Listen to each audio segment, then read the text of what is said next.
Alrighty, so for week 7, which I apologize, I'm running a little behind on this content, mostly because the dev weeks always make it a little more challenging, but I'm here and again, apologize. So the first thing I want to talk about is in your Learn Together and in the code along this week, you're going to learn all about event listeners and how to make code run based on JavaScript first listening, well, pointing to what it is you want them to listen to, add event listener, which again you'll learn, and then you'll learn about then how to place your code in that callback, and that's important. We've seen regular functions, and now we'll see callback functions. But one of the things I want to make sure we've talked about, and I have my code up for week 7, my Learn Together code, and I have open dev tools. And if I didn't, of course, and I just ran the code, it would. But the question would be, and you may run into this, what happens when I have an event listener? Because normally, up until now, we've just set uh, breakpoints and then we've refreshed the page. But in this case, if I did that, refreshing the page won't activate the breakpoint. And now at this point, we could go ahead and run the actual code that's inside of here, that's for each.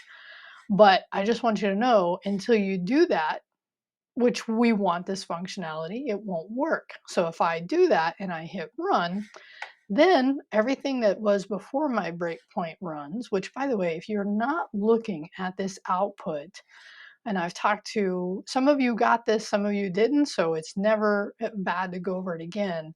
Is these dev tools are great for so many reasons. One is that you can see what your code is actually doing.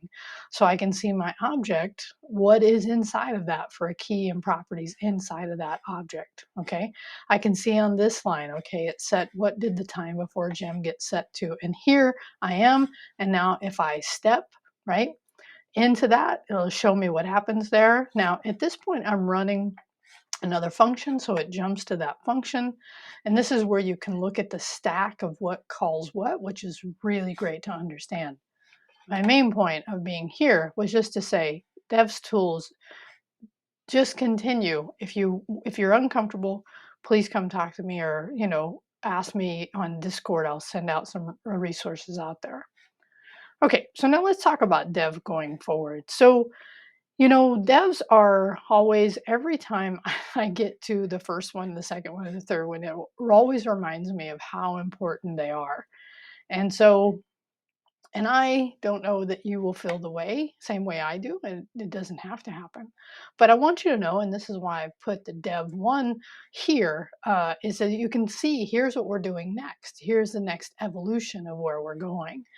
And then, if in your reply you want to say how your code review was, or if there's any feedback, or, I mean, I hope you know by now. If you don't, I always enjoy student feedback because it gives me a chance to evaluate, is this working? Is this not working? So that's going forward. The thing about this is I generally say, my general comment is take your dev 0 and then add to it your dev 1 requirements. And the reason I say that is that ability to extend that concept into the next dev is really helpful, because it allows you're going to add some functionality. You're going to add, of course, all the things we're going to learn. Not all the things, but most of the things we're going to learn, right? But I also don't make it a hard and fast rule. So if you got through dev 0 and you're like, I don't want to see that concept again, then you can start over.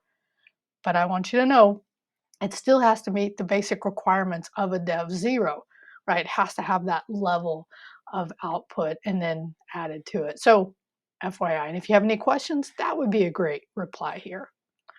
The last thing I want to say is that on Gitpod.io, for the most part, I've had students have a good experience. But this week, there was somebody who was out on Discord talking about losing some of their code. So in general, my suggestion, best practices going forward, is when you're working on Gitpod.io, at the end of your coding session, whatever that is, right, push your code to GitHub. And the reason I say that is something happens with your workspace. Generally, I'm going to say delete the workspace and recreate it. But the time you don't want to do that is if you haven't pushed your code to GitHub. Okay. So in general, and this is what I do, if I'm coding out on Git.io for some reason, I will generally just push when I'm done. That way I don't run the chance of something happening with that workspace. Anyway, if that applies to you, great, take it. And if you have any suggestions for best practices or what your experience so far for Git.io, that'd be great to hear as well. So there's a couple things you could reply to this post with, but those are just a couple.